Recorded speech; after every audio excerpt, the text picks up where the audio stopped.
저분처럼 나이 들고 싶다는 말을 듣는 사람들의 공통점. 안녕하세요. 쉼표 찍고 출발의 맹꽁이 부부입니다.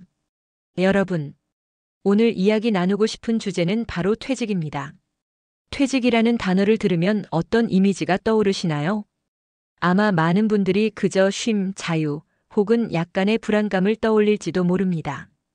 하지만 저는 조금 다른 그림을 그려봅니다.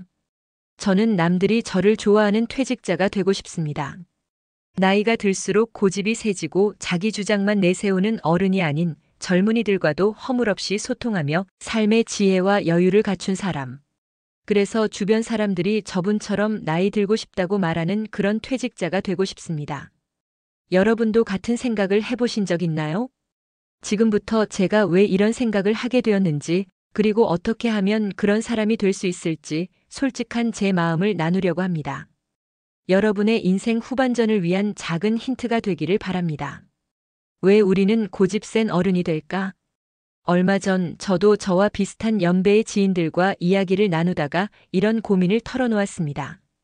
왜 나이가 들수록 고집이 세지고 남의 말을 듣지 않게 될까? 솔직히 우리 주변에 그런 분들 많지 않나요?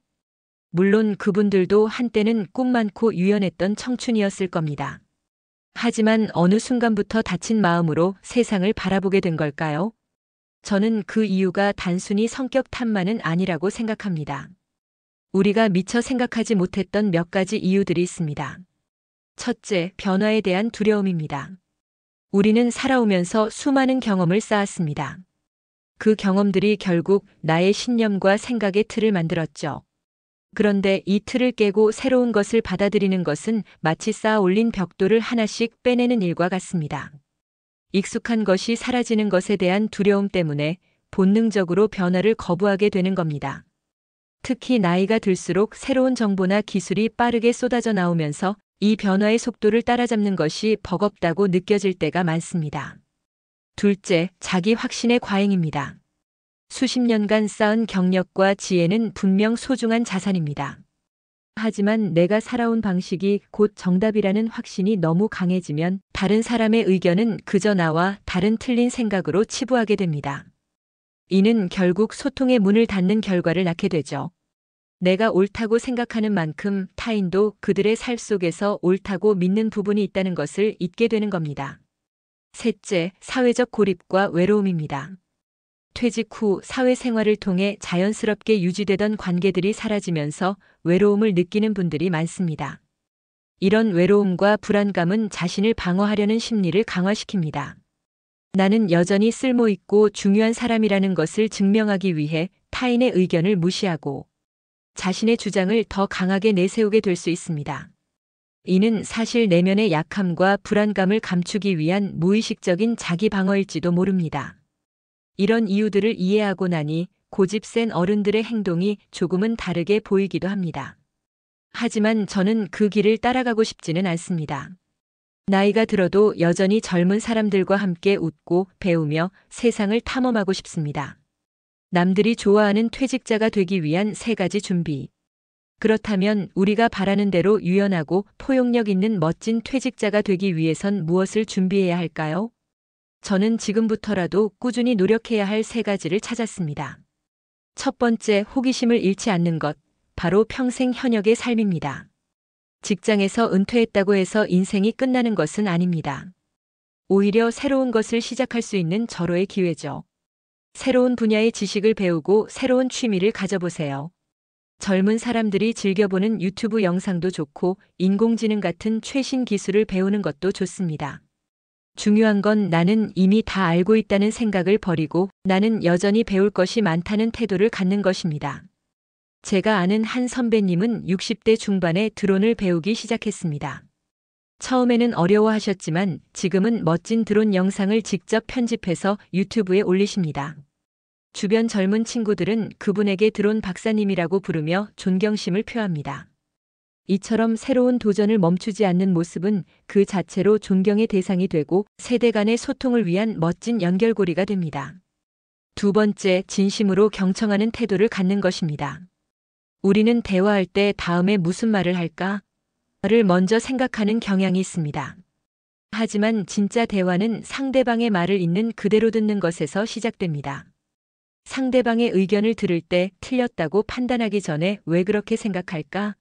라는 질문을 먼저 던져보세요. 예를 들어 젊은 세대가 워라밸을 중시하는 이야기를 한다고 가정해 봅시다. 우리의 경험에 비추어 우리는 그런 것 없이 무작정 일만 했다고 말하기 쉽습니다. 하지만 그들의 이야기를 먼저 경청하고 너희가 워라밸을 중요하게 생각하는 이유가 무엇이니? 라고 물어보세요. 그들의 가치관을 이해하려는 작은 노력만으로도 그들은 당신을 열린 마음을 가진 사람으로 여기고 더 깊은 이야기를 나누고 싶어 할 겁니다.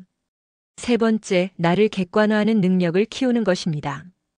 나이가 들수록 자신의 생각과 행동이 당연하고 옳다고 믿기 쉽습니다. 하지만 정말 그럴까요? 매일 저녁 하루를 돌아보며 나는 오늘 다른 사람의 이야기를 충분히 들었는가? 혹시 내 의견만을 고집하지는 않았는가? 라고 스스로에게 질문해 보세요. 자기 성찰은 우리가 고집 센 사람이 아닌 지혜로운 어른이 되기 위한 가장 중요한 훈련입니다. 자신의 부족함을 인정하고 틀린 부분을 솔직하게 인정하는 용기는 결코 약함이 아닙니다. 오히려 그런 모습에서 사람들은 당신의 진정한 인격과 포용력을 느끼게 될 겁니다. 이 연습을 통해 우리는 자존심을 버리고 자존감을 얻는 방법을 배우게 될 것입니다. 퇴직은 인생의 끝이 아닌 새로운 시작. 존경받는 퇴직자, 남들이 좋아하는 퇴직자가 되는 것은 결국 사회적 지위나 경제적 능력의 문제가 아닙니다. 바로 태도의 문제입니다. 나이가 들어감에 따라 필연적으로 찾아오는 변화를 긍정적으로 받아들이고 끊임없이 배우며 다른 사람의 목소리에 귀 기울이는 태도를 갖추는 것입니다. 우리는 모두 한때 뜨거운 열정으로 세상을 살았습니다. 이제는 그 열정을 자신만을 위한 것이 아닌 주변 사람들과 세상을 위한 것으로 확장할 때라고 생각합니다. 퇴직은 인생의 끝이 아닌 새로운 시작입니다. 우리가 어떤 태도로 그 시작을 맞이하느냐에 따라 우리 인생의 마지막 장은 전혀 다른 모습으로 펼쳐질 것입니다. 나는 남들이 좋아하는 퇴직자가 되고 싶다는 저의 작은 꿈이 여러분의 마음속에도 아름다운 울림으로 다가가기를 바랍니다. 오늘 이 이야기를 함께 나누어 주셔서 감사합니다. 다음 영상에서 다시 뵙겠습니다. 이 영상이 도움이 되셨다면 구독, 좋아요, 알림 설정 부탁드립니다. 여러분의 성공을 진심으로 응원합니다. 감사합니다.